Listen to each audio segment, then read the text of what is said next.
Maya Preston wiped the sweat from her forehead and stared at the message on her screen. She read it 3 times to make sure she understood correctly. The Varashi were coming to the station. Today, in less than 2 hours. She had been working at the Kepler research station for 3 months now. The job was simple enough. Check the plant samples, record the data, send reports back to Earth. Nothing exciting ever happened out here on the edge of explored space. That was about to change. Maya walked down the narrow corridor to find Lucas Bennett. He was in the lab, as always, staring at something under a microscope. Lucas was the kind of man who got nervous when his coffee was too hot. She wondered how he would react to 8-foot-tall alien predators. "Lucas, did you see the message?" Maya asked. Lucas looked up from his work. His face was already pale. "I saw it. The Varashi, they're really coming here. Looks like it. We should probably clean up the main hub. Make it presentable." Lucas took off his glasses and cleaned them with his shirt. It was something he did when he was worried. "Maya, do you know anything about the Varashi?" "A little. They're from a high-gravity world. Predator species. They're supposed to be pretty intimidating. Intimidating is putting it mildly." Lucas pulled up a file on his tablet. "Look at this. They have claws that can cut through steel. Their eyesight can track movement in almost complete darkness. On their homeworld, they're at the top of the food chain. Nothing hunts them." Maya looked at the images. The Varashi were tall and covered in scales that shifted colors. They had long arms and legs built for running and climbing. Their faces were angular with large eyes set forward for hunting. Yes, they looked dangerous. But Maya had grown up with 3 older brothers and a dog that weighed more than she did. She knew that looks could be deceiving. "They're here for trade talks," Maya said. "Not to eat us." "I know, but still. The reports say they use fear as a tool. They test other species to see if they're strong enough to deal with. If we show fear, they might decide we're not worth their time. Then we won't show fear." Lucas stared at her. "You make it sound easy," Maya shrugged. "It is easy. They're just people, Lucas. Different kind of people, but still people. They think, they talk, they make decisions. We just need to treat them with respect. Respect and terror are not the same thing." "Exactly my point." Maya smiled and headed toward the main hub. There was work to do. The station was small. Only 6 people worked there full-time, though 2 were currently on a research trip to the southern continent. That left Maya, Lucas, and 2 engineers who were already making themselves scarce. The main hub was a circular room with windows looking out at the red-orange sky of Kepler 442b. Maya straightened the chairs and made sure the air filters were running properly. She wanted the Varashi to be comfortable. The ship arrived exactly on time. Maya watched it descend through the atmosphere. It was sleek and dark, built for speed. The design was beautiful in a deadly sort of way. Everything about the Varashi seemed to be about strength and power. The airlock hissed open. Maya stood waiting with Lucas beside her. She could feel him shaking slightly. Poor Lucas. He was brilliant with plants and minerals, but people scared him. Aliens probably terrified him. The first Varashi stepped through the airlock. He was massive. His scales were deep purple, almost black, and they seemed to shimmer as he moved. His eyes locked onto Maya immediately. She noticed they were golden with vertical pupils. "Hunter's eyes. I am Commander Thraxil," the Varashi said. His voice was deep and rough. The translator device on his chest turned his words into English. "I lead this delegation." Maya stepped forward. She was barely 5 feet tall. Thraxil towered over her. She stuck out her hand. "Lieutenant Maya Preston, welcome to Kepler Station." Thraxil looked at her hand. He seemed confused. "What is this gesture?" "It's called a handshake. It's how we greet people on Earth." Maya kept her hand extended, her smile friendly. The Varashi commander stared at her for a long moment.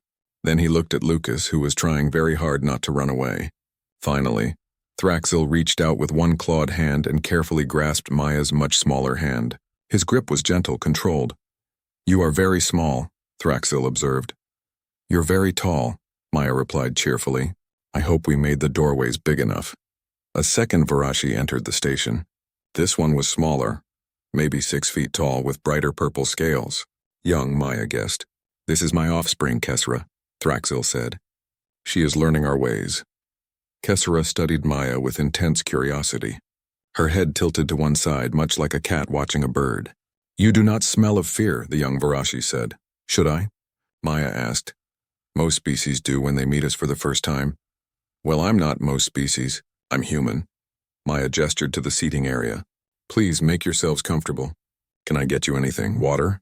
We have some fruit juice from Earth if you'd like to try it. Thraxil moved into the room. His movements were fluid and careful. He was clearly used to being much larger than everything around him. You offer food to predators you just met? I offer hospitality to guests, Maya corrected. There's a difference. Lucas had finally found his voice. We're very pleased to have you here. The station has full facilities for your comfort. We've prepared quarters for you both. Kesra circled around Maya, studying her from different angles. You are prey-sized, the young Varashi said. But you do not behave like prey. That's because I'm not prey, Maya said simply. I'm a researcher. I study plant life and geological formations. What do you do, Kesra? The young Varashi seemed surprised by the question. I am learning to be a warrior, to hunt, to lead. That sounds interesting. Very different from what I do.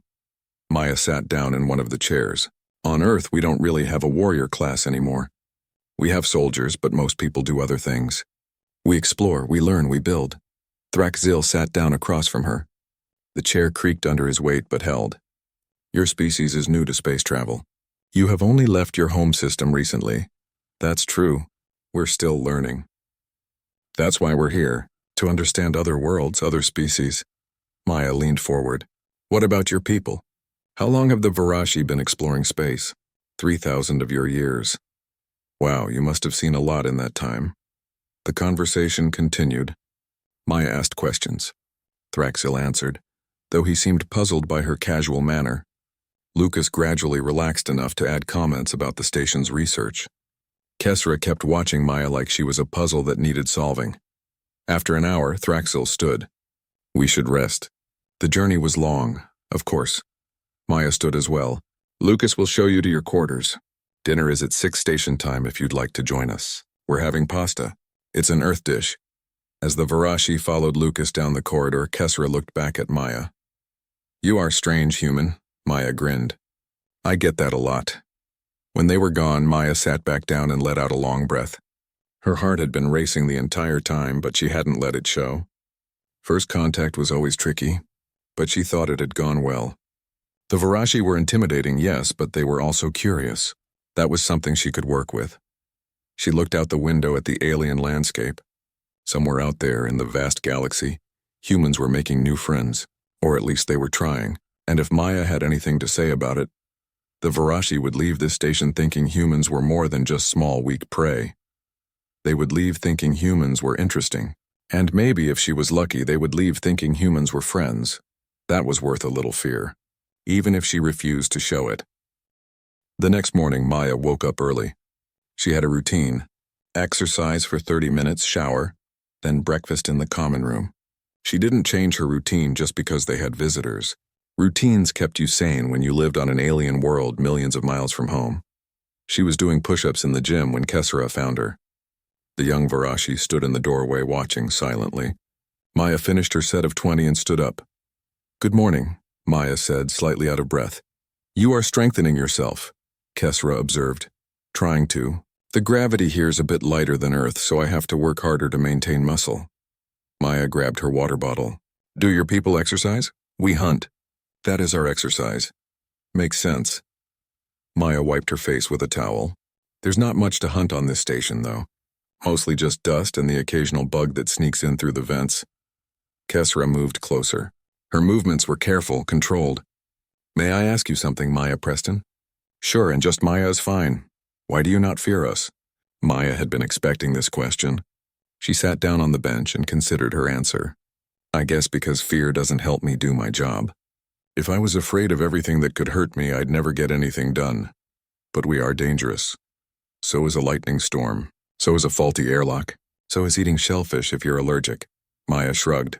The universe is full of dangerous things. You can't spend your whole life being afraid. Kesra sat down beside her. The bench groaned under the weight.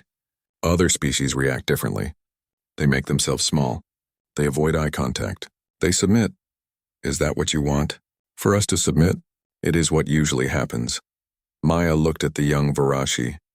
Well, humans aren't usual. We're kind of weird, actually. We do things that don't make sense to other species, like what? Like keeping predators as pets. On Earth, we have animals called dogs. They're descended from wolves. Wolves are pack hunters that can take down prey much larger than themselves, and we invited them into our homes. We feed them, play with them, let them sleep in our beds. Kesra's scales rippled in a way Maya was learning meant surprise.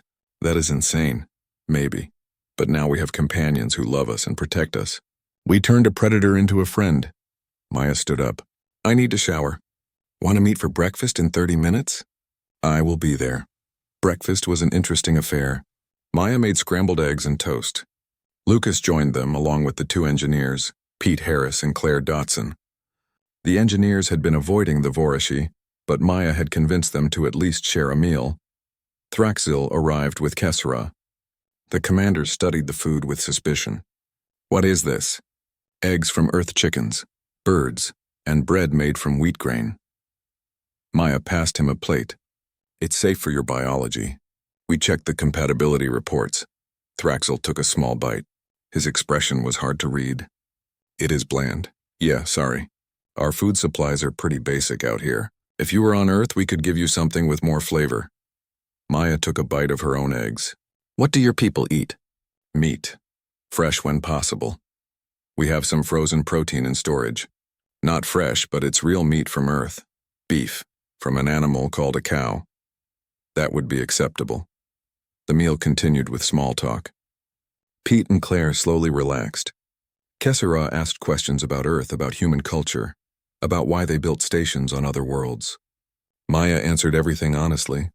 After breakfast, Maya gave them a tour of the station. She showed them the labs where they studied plant samples.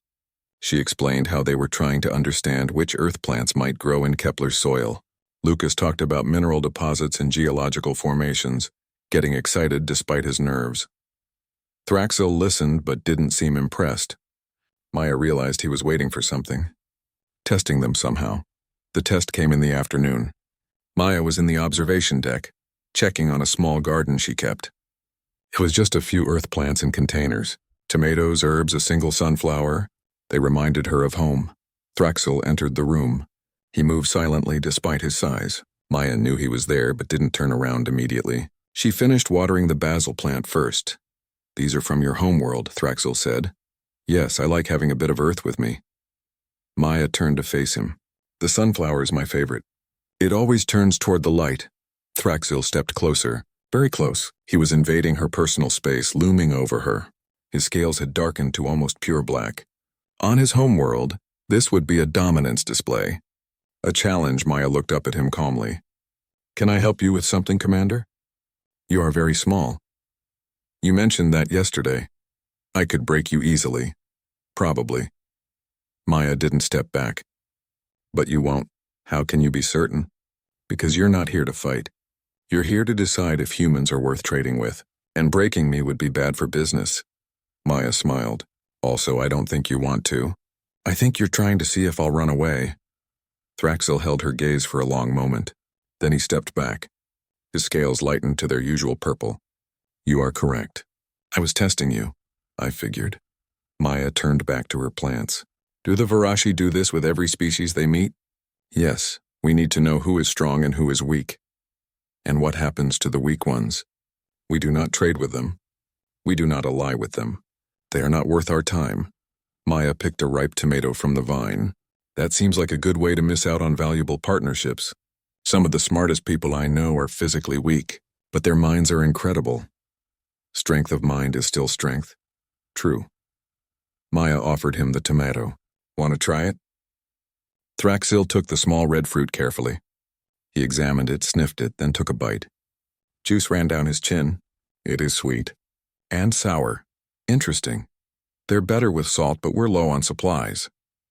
Over the next few days, the testing continued. Thraxil would make aggressive gestures. He would move into personal space. He would make sounds deep in his chest that were meant to trigger fear responses. Kesra followed her father's example, though her attempts were less practiced. Maya responded to all of it with cheerful indifference. When Thraxil loomed over her, she would pat his arm and continue talking. When he made threatening sounds, she would ask if he was feeling okay. When he invaded her space, she would simply step around him to get where she was going. Lucas was less calm. He jumped at every sound. He avoided being alone with the Varashi. But he kept working, kept doing his job. That was its own kind of bravery, Maya thought. On the fourth day, Kesra cornered Maya in the corridor. The young Varashi had been practicing her intimidation techniques. She drew herself up to her full height, darkened her scales, and released a pheromone that was supposed to make prey species freeze in terror. Maya felt her heart rate increase slightly. Her body recognized the danger signals, but her mind overrode the instinct. "Hey, Kesra, you're looking very purple today." Kesra seemed frustrated. "You should be afraid." "Why?" "Because I am a predator. You are prey-sized. This is the natural order." Maya leaned against the wall. "Okay, let me tell you something about humans. We don't really believe in natural order. We believe in making our own way. That is foolish. Maybe. But it's how we survived." Maya crossed her arms. "On Earth, we weren't the strongest. We weren't the fastest. We didn't have claws or fangs or venom. We were just smart apes who refused to give up. We made tools. We worked together. We adapted. And now you think you are equal to true predators? I think predator and prey are just roles. They're not destiny." Maya pushed off from the wall. "You're a predator on your world. But here in this station, you're a guest. I'm a host. Those are our roles right now." Kesra's scales rippled with confusion. "You are strange. So you've said." Maya grinned. "Come on, I was about to make lunch. You can help me if you want." In the kitchen, Maya taught Kesra how to make sandwiches. The young Varashi was clumsy at first, her claws too large for the delicate work. But she learned quickly. They talked while they worked. Kesra asked about Earth, about human families, about why Maya had chosen to work in space. "I wanted to see new things," Maya explained. "Earth is beautiful, but it's the only world I'd ever known. Out here, every day is different. Every discovery is new. Are you not lonely?" "Sometimes. But I have Lucas and the others. And now I have you and your father." Maya finished assembling her sandwich. "Loneliness is just another challenge. You deal with it and move on." Kesra took a bite of her sandwich. Her expression suggested she found it acceptable. "My father says humans are confusing. We probably are from your perspective. He also says you are dangerous." Maya looked up, surprised. "Dangerous? Not because of strength. Because of unpredictability. He cannot make you fit into his understanding of how species should behave. Is that bad?" "I do not know yet." Kesra finished her sandwich. "But it is interesting." That evening, Maya sat in the observation deck watching the sunset. The sky turned brilliant shades of orange and red. Kepler 442b had 2 small moons, and they were both visible tonight. Thraxil found her there. He sat down in the chair beside her, silent for a long time. "Your world must be very different from this," he finally said. "Very different. Earth has blue skies and 1 moon. The gravity is stronger. The air smells like ocean and trees. You miss it." "Yes, but I'll go back someday." Maya looked at him. "Do you miss your homeworld?" The second week of the Varashi visit brought a change in routine. Thraxil had stopped testing Maya with dominance displays. Instead, he seemed genuinely interested in the research work. He asked questions about the plant samples and the geological surveys. He even helped Lucas carry equipment to the lower lab, which made the nervous scientist nearly faint from shock. Kesra, on the other hand, was still trying to understand humans. The young Varashi followed Maya everywhere, watching her work, asking endless questions. It reminded Maya of her youngest nephew back on Earth, curious and relentless. "Why do you hum while you work?" Kesra asked one morning. Maya looked up from the soil sample she was analyzing. "Do I hum?" "Yes, a rhythmic sound." "Is it a communication method?" "No, it's just music." "I do it without thinking." Maya smiled. "Humans like music. We sing, we hum, we whistle. It makes work more enjoyable. We do not have music, really? No songs at all?" Kesra's scales shifted in a thoughtful pattern. "We have war chants, battle cries, calls for the hunt, but not music for enjoyment." "That's sad," Maya said honestly. "Music is one of the best things about being human. Can you teach me a song?" Maya thought for a moment, then started singing an old folk song her mother had taught her. It was simple, with an easy melody. Kesra listened intently, her head tilted. "It is pleasant," the young Varashi said when Maya finished, "but I do not understand the purpose." It doesn't need a purpose. It just is. Maya returned to her work. Some things are valuable just because they bring joy. Later that day, Maya was setting up a new experiment in the observation deck. She had received seeds from Earth for a new variety of grain that might grow well in Kepler's soil. The observation deck had the best light, so she was preparing containers there. The deck was Maya's favorite place in the station. Large windows showed the landscape outside. Red soil, purple vegetation in the distance, and the strange rock formations that made Kepler unique.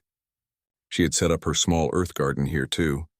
The tomatoes were doing well, and the sunflower had grown another 2 inches. Maya was humming again, kneeling beside a container of soil, when Kesra entered. The young Varashi had been quiet all morning. Maya had noticed she seemed distracted. "Everything okay?" Maya asked without looking up. Kesra didn't answer.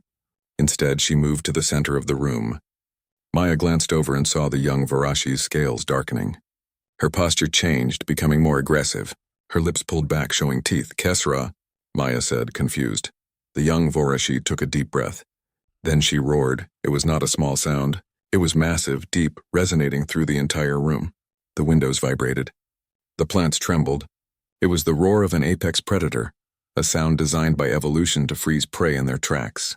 It said, "I am danger. I am death, run." Maya's body responded before her mind could catch up. Her heart hammered. Adrenaline flooded her system. Every instinct screamed at her to hide, to flee, to submit. But Maya Preston had grown up with 3 older brothers who thought scaring their little sister was hilarious. She had worked with grizzly bears during a summer internship in Yellowstone. She had once stared down a malfunctioning airlock while calmly reporting the problem to mission control. Fear was familiar. Fear was manageable, and more importantly, fear made her angry. Maya turned around, planted her feet, threw her head back, and roared right back. Her roar was not as deep. It didn't have the subsonic frequencies that made the Varashi roar so terrifying. But what it lacked in technical perfection, it made up for in sheer volume and fury. Maya roared like she was trying to shake the station's foundation. She roared like she was challenging the universe itself. She put every ounce of frustration, every bit of homesickness, every moment of stress from the past 3 months into that sound. She roared until her throat hurt. When she finally stopped, the room was silent. Completely, utterly silent. Kesra stood frozen, staring at her. The young Varashi's scales had gone pale, almost white. Her eyes were wide. Then Kesra made a sound Maya had never heard before. It started as a sort of wheeze. Then it grew into a series of sharp barks. The young Varashi's whole body began to shake. She was laughing, not polite amusement, not a chuckle. Kesra was laughing so hard she couldn't stand. Her legs gave out and she collapsed onto the deck, her body convulsing with laughter. She rolled onto her side, making sounds that the translator couldn't properly render but were clearly hysterical giggles. Maya stood there, still breathing hard from her roar, completely confused. "Are you okay?" Maya asked. Kesra couldn't answer. She just kept laughing, holding her sides. Her scales were flickering through different colors rapidly. Purple, blue, green, back to purple. Maya had never seen that before. The commotion brought others running. Lucas arrived first, followed by Pete and Claire. Finally, Thraxel appeared in the doorway. The Varashi commander took one look at his daughter rolling on the floor and his scales darkened with concern. "What happened?" Thraxel demanded. Maya cleared her throat. Kesra roared at me. So I roared back. And now she's laughing. Thraxel stared at her, then at his daughter, then back at Maya. "You roared at her?" "Yes, humans can roar. Well, we can make loud sounds. I don't know if it counts as an actual roar." Kesra managed to sit up, still giggling. "Father," she roared. The tiny human roared like she was going to fight me. It was the funniest thing I have ever seen. Thraxel looked like his entire worldview was crumbling. "This is not funny. The roar is sacred. It is our birthright. It is a display of dominance." "It was hilarious," Kesra corrected, dissolving into laughter again. Lucas was trying very hard not to smile. Pete and Claire were openly grinning. Maya felt her face turning red. "I didn't mean to be funny," Maya said. "I just reacted." "You were supposed to be afraid," Thraxil said quietly. I was afraid. For about half a second. Then I got angry. Angry? Yes, angry that Kesra was trying to scare me. We've been getting along fine. Why would she suddenly try to frighten me? Maya crossed her arms. It seemed rude. Kesra finally managed to control her laughter enough to speak properly. I was testing myself, not you. I wanted to see if I could perform a proper dominance roar. I have been practicing. Well, your roar was very good, Maya admitted. Very scary. You should be proud. And your response was very unexpected. Kesra stood up, her scales returning to their normal color. No prey species has ever roared back before. I'm not a prey species. I keep telling you that. Thraxil moved into the room slowly. He studied Maya with new intensity. You truly do not understand your place in the natural order? I understand it fine. My place is wherever I choose to stand. Maya bent down to check on her plants. One container had tipped over during the roaring. She carefully set it right. On Earth, humans learned a long time ago that the natural order is whatever we make it. That is insane. That's what Kesra said about our dogs. Maya brushed soil off her hands. But it works for us. Thraxil was quiet for a long moment. Then he did something unexpected. He laughed. It was a deep rumbling sound, nothing like Kesra's high-pitched giggles. But it was definitely laughter. You are the strangest species I have ever encountered, he said. Thank you, Maya replied, choosing to take it as a compliment. Lucas stepped forward nervously. If I may ask, Commander, what happens now? Have we failed some kind of test? Failed? Thraxil's scales rippled in a pattern Maya was learning meant surprise. No, this is not failure. This is something I've never seen before. What do you mean? Lucas asked. Every species we have tested either runs from the roar or submits to it. Some freeze in terror, some attack out of panic, but never in 3,000 years of space travel has any species responded to a Vorashi roar by roaring back. Is that bad? Maya asked. I do not know yet. Thraxil looked at his daughter, who was still smiling. But it is interesting. Kesra approached Maya. Can you do it again? The roar? Yes, I want to see if it was real or if I imagined it. Maya shook her head. My throat hurts. Humans aren't built for roaring. I probably damaged my vocal cords. That is unfortunate. Kesra seemed genuinely disappointed. It was magnificent. It was ridiculous, Maya corrected. I sounded like a dying cat. What is a cat? A small earth predator that we keep as pets. Kesra's scales flickered with amusement. Of course you do. The rest of the day passed strangely. Word of the roaring incident spread through the station. Pete and Claire kept giving Maya thumbs up. Lucas asked her repeatedly if she was sure she was okay.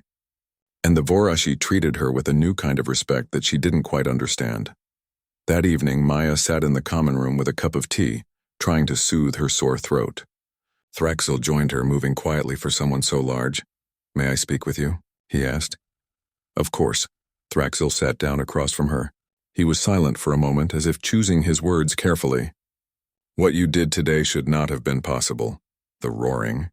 Yes, it goes against everything we know about predator and prey relationships. The prey does not challenge the predator. It submits or it flees. Maya sipped her tea. Maybe we're not prey. You are small, weak, vulnerable. True, but that doesn't make us prey. It just makes us small. Maya set down her cup. Humans survive by being smart, not strong. We learned to work together to use tools, Keot. The days following the roaring incident changed everything. Kesra became Maya's shadow, following her everywhere with endless curiosity. The young Vorashi wanted to understand everything about humans. Why they laughed. Why they sang. Why they did things that made no logical sense. Why do you have pictures on the wall? Kesra asked one morning, pointing at the photos in Maya's quarters. Maya looked at the small collection of printed photographs she had stuck to her wall with adhesive strips. Her family, her dog, her childhood home with its big oak tree. They remind me of home, of the people I love. You carry memories of your pack. Yes, exactly. We do not do this. We remember, but we do not need images. Different species, different needs. Maya straightened one of the photos that had come loose. Humans are very visual. We like to see things to have physical reminders. Kesra moved closer to examine the photos. This is your family pack? My parents and my brothers. 3 of them, all older than me. You are the smallest of your siblings, the youngest and the smallest. Maya smiled at the memory. They used to tease me all the time. Still do, actually. Did they try to dominate you? In a way, I guess. but not like your people do. It was more playful. They'd hide my things or jump out to scare me or tell me there were monsters under my bed. Kessera's scales rippled with confusion. This sounds cruel. It was annoying. But it taught me not to be afraid of things. If my brothers were trying to scare me all the time, I had to learn to either scare them back or laugh it off. Maya touched the photo of her family. I think that's why I wasn't afraid of you and your father. I've been dealing with intimidation tactics since I was 5 years old. So your siblings prepared you for meeting the Varashi? Maya laughed. I doubt they planned it that way, but yeah, basically. Over breakfast, Lucas was reviewing the latest data from their surveys. He seemed more relaxed now. The Varashi had stopped being terrifying visitors and had become colleagues. Threxel even helped with the heavy equipment, which made the work go faster. I've been thinking, Lucas said, pushing his glasses up his nose, about what happened with the roaring. I did some research on human responses to fear stimuli, and, Maya asked, eating her oatmeal, humans have an unusual fight-or-flight response. Most species lean heavily toward one or the other, but humans are almost 50-50. We're just as likely to fight as we are to flee. That tracks. Maya added some dried fruit to her bowl. We're not built for running long distances like some animals, and we're not built for fighting like predators, so we had to be flexible. Thraxel entered the common room. He had taken to joining them for meals, though he usually brought his own food from the ship. This morning he had what looked like dried meat of some kind. Good morning, Commander, Lucas said. Good morning. Thraxel sat down. I have a question for you both. Go ahead, Maya said. Do all humans respond to threats the way you do, Maya? Or are you unusual among your people? Maya considered this. I think I'm pretty normal, actually. Maybe a bit more stubborn than average. But most humans don't run from challenges. We might be scared, but we tend to face things head-on. Even when the odds are against you. Especially then. Maya smiled. Humans have this weird thing where we do our best work when everything seems impossible. We call it determination, or spite. Depends on the situation. Lucas nodded. Throughout human history, we've accomplished things that seemed impossible. We crossed oceans in wooden boats. We climbed the highest mountains. We went to space when we barely understood physics. We don't let impossibility stop us. That is either very brave or very foolish, Thraxel observed. Usually both, Maya agreed. Kessera arrived late, looking excited. Father, I have been learning about human entertainment. They have something called comedy. It is art designed specifically to make people laugh. Thraxel's scales showed surprise. Intentional laughter? For what purpose? For enjoyment, Kessera said. Maya explained it to me. Humans laugh when they are happy, and they create things specifically to make themselves happy. That seems inefficient. Maybe, Maya said, but it makes life better. We work hard, but we also play. We take time to enjoy things. Laughter, music, art, stories. They don't serve a survival purpose, but they make survival worth it. Thraxel was quiet for a long moment. The Varashi do not have this concept. We train. We hunt, we lead. These are our purposes. Don't you ever just relax? Lucas asked. Do something fun? We find satisfaction in successful hunts. In battles won. In goals achieved. But what about when there's no battle to fight? Maya pressed. What do you do then? Thraxel seemed genuinely puzzled by the question. We prepare for the next battle. Maya exchanged a look with Lucas. The Varashi culture was so focused on strength and dominance that they had no concept of leisure. No wonder they found humans confusing. Would you like to try something fun? Maya asked Kessera. What do you mean? Come with me. Maya led Kessera to the recreation room. It was small, with a few games and entertainment options for the station crew. She pulled out a deck of cards. These are playing cards, Maya explained. Humans use them for games. I can teach you a simple one. For the next hour, Maya taught Kessera how to play a game called Go Fish. The young Varashi was terrible at it at first. Her claws made holding the cards difficult, but she persisted and eventually got the hang of it. When Kessera won her first game, she made a sound of triumph. Her scales brightened to a cheerful purple-blue. I defeated you, Kessera said proudly. You did. Good job. Maya collected the cards. Want to play again? Yes, they played 5 more games. Kessera won 3 of them. By the end, the young Varashi was smiling, a strange expression on her predator face, but unmistakably happy. This is fun, Kessera said, as if discovering something revolutionary. That's the idea. We do not have games like this. Competition among the Varashi is always serious, always a test of strength or skill. Competition can be fun too. It doesn't have to be serious all the time. Maya put the cards away. Some of the best moments in life are the ones where you're just enjoying yourself. Kesra tilted her head thoughtfully. I think I understand now why my father finds humans so confusing. You do things that serve no purpose except to make you happy. Happiness is a purpose, Maya said firmly. Maybe the most important one. That afternoon, Maya was in the observation deck again, tending to her earth plants.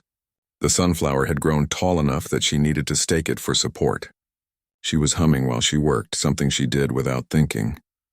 Kesra appeared in the doorway. Maya, can I ask you something? Always. Why did you roar at me? Maya paused in her work. I've been wondering if you'd ask that. I have been thinking about it. You said you were angry. But anger is not a survival response. Fear is. You should have run. You're right. Fear is what my body wanted me to do. Every instinct said run away. Maya sat down on the floor, gesturing for Kesra to join her. But humans learned a long time ago that if we ran from everything that scared us, we'd never accomplish anything. So you chose to fight instead? Not exactly. I chose to not let you see my fear. Maya picked up a small stone from the floor. When you roared, part of me wanted to hide.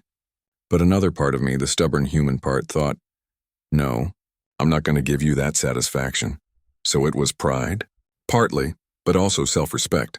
If I had run away or cowered, it would have changed our relationship. You would have seen me as weak, as prey. I couldn't let that happen. Kesra's scales rippled thoughtfully. So you roared to maintain your status. I roared because I was angry and scared, and I needed to do something with those feelings. Maya smiled. The fact that it made you laugh was unexpected. It was the most surprising thing that has ever happened to me. Kesra leaned back against the wall. Prey does not roar. That is a fundamental truth of the universe. But you did it anyway. Because I'm not prey. I understand that now. The young Varashi was quiet for a moment. Can I tell you something, Maya? Of course. Before we came here, I thought humans would be weak, small and afraid and unimportant. My father thought the same. We expected to find a species that would submit to our dominance, and instead we found you. A species that keeps predators as pets. That roars back when challenged. That finds joy in things that serve no survival purpose. Kesra's scales brightened. You have changed how I see the universe. Maya felt emotion tighten her throat. That's one of the nicest things anyone has ever said to me. It is the truth. Before I met you, I thought strength was everything. Physical power, dominance, the ability to intimidate. Kesra gestured around the observation deck. But you have a different kind of strength. You are small, but you do not let that limit you. You are vulnerable, but you do not hide. You face fear with laughter. We face fear with whatever works, Maya corrected gently. Sometimes that's laughter. Sometimes it's anger. Sometimes it's just stubbornness. My father says your species is dangerous. He said that before. What does he mean? He means that you cannot be controlled. Cannot be predicted. Cannot be made to fit into the order of things. Kesra looked at her directly. Most species follow rules. The strong dominate the weak. The predator hunts the prey. These are universal truths. But humans ignore these truths. You make your own rules. Is that bad? The final week of the Varashi visit arrived too quickly. Maya had grown used to having Kesra around, asking questions and learning about human culture. She had even grown used to Thraxil's presence, his quiet observations and occasional profound questions about humanity. The trade agreements were nearly complete. Lucas had compiled all the research data. The station's findings on Kepler 442b would be shared with the Varashi, and in return, humans would receive access to Varashi navigation charts and mineral survey data from a dozen other worlds. But something had changed that went beyond trade. Maya could feel it in the way Thraxil spoke to her now, with respect rather than dominance. In the way Kesra smiled when she saw Maya, genuine friendship rather than curiosity. On the second to last day, Thraxil requested a private meeting with Maya in the conference room. She arrived to find him standing by the window looking out at the red landscape. You wanted to see me, Commander? Yes, please sit. Thraxil turned to face her. I am writing my report to the Varashi High Council. It will determine the future of human-Varashi relations. Maya felt nervous energy flutter in her stomach. I see. I wanted you to know what I am telling them. Thraxil sat down across from her. When we arrived here, I expected to find a weak species, prey, unworthy of our time or respect. And now? Now I am telling them that humans are perhaps the most dangerous species I have ever encountered. Maya blinked. Dangerous? Not in the way my people understand danger. You are not physically strong. You have no natural weapons. In a direct confrontation, a Vorashi would defeat a human easily. Thraxil leaned forward. But that is not where your danger lies. Then where? In your refusal to accept limitations. In your unpredictability. In your ability to turn weakness into strength. Thraxil's scales rippled in a pattern Maya had learned meant deep thought. You keep predators as companions. You laugh in the face of fear. You roar back when you should run. These things should not be possible, yet you do them. So we're dangerous because we're weird? You are dangerous because you cannot be controlled. Cannot be predicted. Cannot be made to fit into the natural order. Thraxil's expression was hard to read. Every other species we have met operates within expected parameters. They understand their place. They follow the rules. But humans make their own rules. Is that a bad thing? For those who wish to dominate others, yes. It is very bad. Thraxil's scales brightened slightly. For those who wish to find equals, partners, friends, it is very good. Maya felt warmth spread through her chest. So the report will be positive. The report will be honest. I will tell the council that humans are unsuitable as subjects. They cannot be intimidated or controlled. They are too stubborn, too creative, too willing to challenge authority. Thraxil paused. But they would make excellent allies. Thank you, Commander. That means everything. It is not a favor. It is an observation. Thraxil stood. My daughter has been changed by meeting you. She laughs now. She asks questions about enjoyment and happiness. She wants to learn human games. This is unprecedented. Is that a problem? I do not know yet. But it is interesting. Thraxil moved toward the door, then paused. One more thing, Maya Preston. If you ever visit the Vorashi homeworld, be prepared. You will cause chaos. Why? Because you will challenge everything we believe about strength and weakness, predator and prey. You will make us question our fundamental understanding of the universe. Thraxil's scales showed something that might have been amusement, and you will probably make the young ones fall over laughing. After he left, Maya sat alone in the conference room for a long time, processing the conversation. She had come to this station to study plants. Instead, she had somehow become humanity's ambassador to a species of apex predators. Life was strange sometimes. That evening, there was a farewell dinner. Maya, Lucas, Pete, and Claire prepared food from both Earth and the Vorashi ship. The common room was crowded but cheerful. Even the engineers had relaxed enough to joke with Kessera about her card-playing skills. I have been practicing, Kessera announced. I will defeat you all at Go Fish. Big talk, Pete said with a grin. Let's see if you can back it up. They played cards after dinner. Kessera won 4 games out of 7, which she celebrated by making a triumphant roar that sent everyone into laughter. Even Thraxil seemed amused by his daughter's enthusiasm. Later, when the others had gone to bed, Maya found herself alone in the observation deck again. Her earth plants were doing well. The tomatoes were ripening. The basil smelled like home. The sunflower had grown tall and strong, its face turned toward the station lights. Kessera found her there. I thought I would find you here. Can't sleep? No, tomorrow we leave. I am not ready. Maya understood the feeling. It's been a good visit. More than good. It has been transformative. Kessera sat down beside her. Maya, can I ask you something important? Of course. When I roared at you, you could have run. You could have called for help. You could have submitted. Why did you choose to roar back? Maya had been asked this question before, but she knew Kessera needed to hear it again. Because running away would have meant accepting that I was prey. And I'm not prey. I'm a person. Same as you. But we are so different. Different doesn't mean unequal. Maya reached out and carefully touched Kessera's arm. The scales were smooth and cool. You're bigger than me, stronger, faster, better adapted for survival in a physical sense. But I have my own strengths. My mind, my creativity, my stubborn refusal to give up. And your roar, Kessera added with a chirping laugh. And my terrible, awful, probably damaged my vocal cords forever roar. Maya smiled. The point is, we're different but equal. Neither of us is better. We're just us. Kesra was quiet for a moment. I wish you could come with us. To see the Varashi homeworld. To meet my people. Maybe someday I will. When you do, will you roar for them? Maya laughed. If the situation calls for it, sure. They will not know what to think of you. Good, keeps life interesting. They sat together in comfortable silence, watching the stars. Maya thought about how strange the universe was. A few weeks ago, she had never met a Varashi. Now she was saying goodbye to a friend. Kesra, Maya said softly, yes? Thank you for laughing. When I roared at you, you could have been angry. You could have seen it as an insult.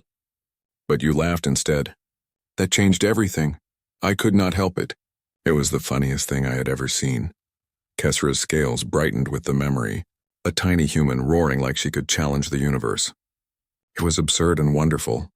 Story of my life, Maya said with a grin. The next morning came too quickly. The Varashi ship was ready to depart. Everyone gathered in the docking bay to say goodbye. Lucas had tears in his eyes, which he tried to hide behind his glasses. Pete and Claire gave Kesra a deck of cards as a farewell gift.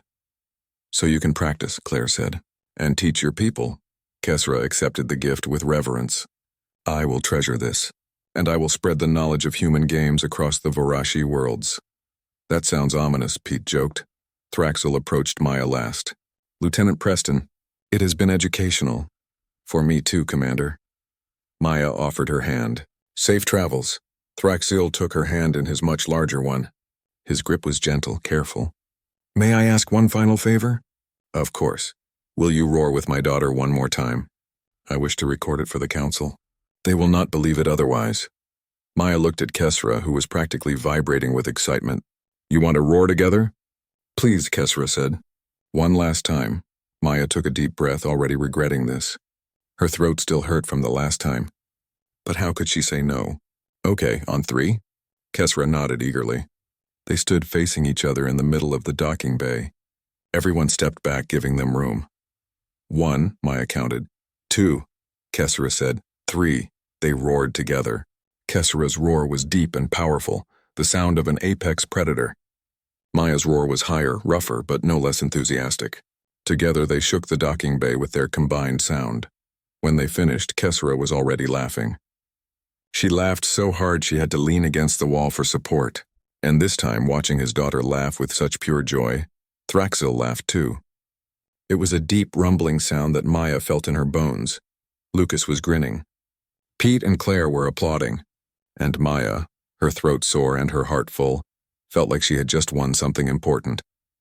As the Varashi boarded their ship, Kesra turned back one last time.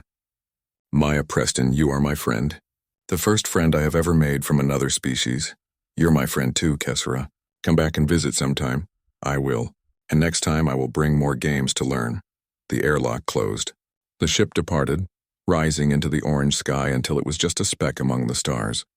Maya stood in the docking bay long after it disappeared, feeling the weight of what had just happened. Lucas joined her. You know this is going to change everything, right? What do you mean? You just made humanity's first real alliance with an alien species. And you did it by roaring at a predator until she laughed. Lucas shook his head in wonder. Only you, Maya, only you. It wasn't just me. It was all of us. We worked together. We showed them that humans are more than they expected. True, but you're the one who roared back. That's what they'll remember.